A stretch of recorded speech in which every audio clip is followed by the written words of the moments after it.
वणक्कम पूर्वोत्तर। प्रभात साक्षी news network के खास कार्यक्रम में आप सभी का स्वागत है। असम के गोलाघाट जिले में अतिक्रमण हटाने की कार्रवाई के बाद कुछ लोगों द्वारा की गई मियां लैंड की मांग ने पूरे राज्य में व्यापक आक्रोश पैदा कर दिया है। इस मांग को मुख्यमंत्री हिमंत बिस्वा शर्मा ने हालांकि दृढ़ता के साथ खारिज कर दिया है, लेकिन यह मांग दर्शा रही है कि कुछ तत्व असम में खतरनाक खेल खेलकर सामाजिक ताने बाने को नुकसान पहुंचाना चाहते हैं। देखा जाए तो मियालैंड की मांग न केवल भारत के संवैधानिक ढांचे को चुनौती देती है, बल्कि पहचान की राजनीति, अवैध घुसपैठ और मूल निवासियों के अधिकारों पर गंभीर सवाल भी खड़े करती है। हम आपको बता दें कि नागालैंड सीमा से सटे संवेदनशील क्षेत्र उरियाम घाट में अतिक्रमण हटाने की कार्रवाई के दौरान एक अवैध अतिक्रमणकारी ने कहा, अगर बड़े लोग बोडोलैंड की मांग कर सकते हैं तो हम मियाँ लोग भी मियालैंड की मांग कर सकते हैं। अगर 35 लाख बोडो को बोडोलैंड मिल सकता है तो हम 1.5 करोड़ मियाँ मुसलमान अपना अलग राज्य क्यों नहीं मांग सकते। देखा जाए तो बोडोलैंड आंदोलन से अतिक्रमणकारियों का अपनी तुलना करना न केवल गलत है, बल्कि यह राज्य के मूल निवासियों के संघर्ष का अपमान भी है। बोडोलैंड आंदोलन दशकों तक शांतिपूर्ण संघर्ष और जातीय पहचान पर आधारित था, जबकि मियालैंड की मांग अवैध भूमि अतिक्रमण और संदेहास्पद नागरिकता वाले लोगों द्वारा की जा रही है। हम आपको बता दें कि मियाँ शब्द असम में बंगाली भाषी मुसलमानों के लिए प्रयुक्त होता है, जिनमें से अधिकांश बांग्लादेश से आए प्रवासियों के वंशज माने जाते हैं। हम आपको यह भी बता दें कि 1971 के बाद से लगातार अवैध घुसपैठ ने असम के कई जिलों की जनसांख्यिकी को गंभीर रूप से बदल दिया है। यह वही मुद्दा है जिसने 1979 से 1985 के असम आंदोलन को जन्म दिया था और अंततः असम समझौते तक पहुंचाया था। परंतु दशकों बाद भी मूल निवासियों का मानना है कि इन वादों को पूरी तरह निभाया नहीं गया। हम आपको बता दें कि गोलाघाट जिले के रेंगमा रिजर्व फॉरेस्ट में लगभग 11,000 बीघा भूमि अवैध कब्जे में थी। यहां सुपारी की खेती और तस्करी जैसी अवैध गतिविधियां पनप रही थी।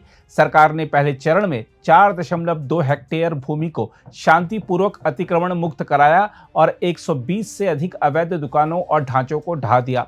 वैसे यह पहला मौका नहीं है कि जब मियाँ पहचान को टकराव पूर्ण तरीके से प्रस्तुत किया गया हो।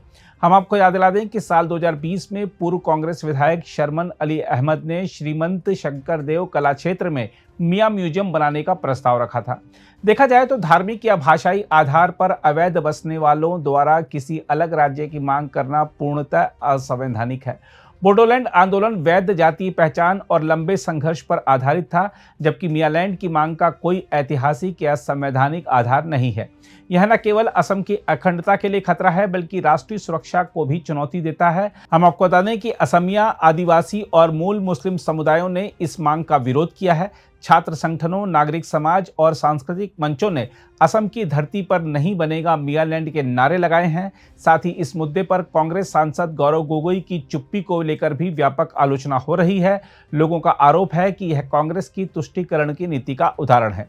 वहीं असम बीजेपी ने आरोप लगाया है कि कांग्रेस शासन के दौरान दशकों तक बांग्लादेशी घुसपैठ ने असम की जनसांख्यिकी को बदल दिया है। बीजेपी प्रवक्ता किशोर कुमार उपाध्याय ने धुबरी, बारपेटा, दर्रांग, मोरीगांव और दक्षिण सालमारा जैसे जिलों में मुस्लिम जनसंख्या में तीव्र वृद्धि के आंकड़े प्रस्तुत किए। उन्होंने कहा कि यह प्रवृत्ति मूल निवासियों को अल्पसंख्यक बना रही है और अब इसे रोका जाना जरूरी है। वहीं असम के मुख्यमंत्री हिमंत बिस्वा शर्मा ने एक बार फिर अतिक्रमण और अवैध घुसपैठ के खिलाफ अपनी सरकार की नीति स्पष्ट कर दी है। उन्होंने राज्य मंत्रिमंडल की बैठक के बाद मीडिया को संबोधित करते हुए जानकारी दी कि राज्य सरकार अब तक 182 वर्ग किलोमीटर भूमि को अतिक्रमणकारियों से मुक्त करा चुकी है। मुख्यमंत्री ने यह भी कहा कि अब वही घुसपैठिए मियालैंड नामक अलग राज्य की मांग कर रहे हैं। मुख्यमंत्री शर्मा ने तीखी टिप्पणी करते हुए कहा कि उनका यह सपना भारत में कभी पूरा नहीं होगा। हाँ, यदि वे चाहें तो बांग्लादेश या अफगानिस्तान में इसके लिए प्रयास कर सकते हैं और सरकार उन्हें वहां पहुंचाने में मदद करने के लिए तैयार है। मुख्यमंत्री हिमंत बिस्वा शर्मा ने प्रेस वार्ता में घोषणा की कि गुवाहाटी शहर में अवैध रूप से बसे लोगों और अतिक्रमणकारियों की पहचान के लिए सर्वे कराया जाएगा। उन्होंने स्पष्ट किया कि इस सर्वे का असर असम के मूल निवासियों पर नहीं पड़ेगा।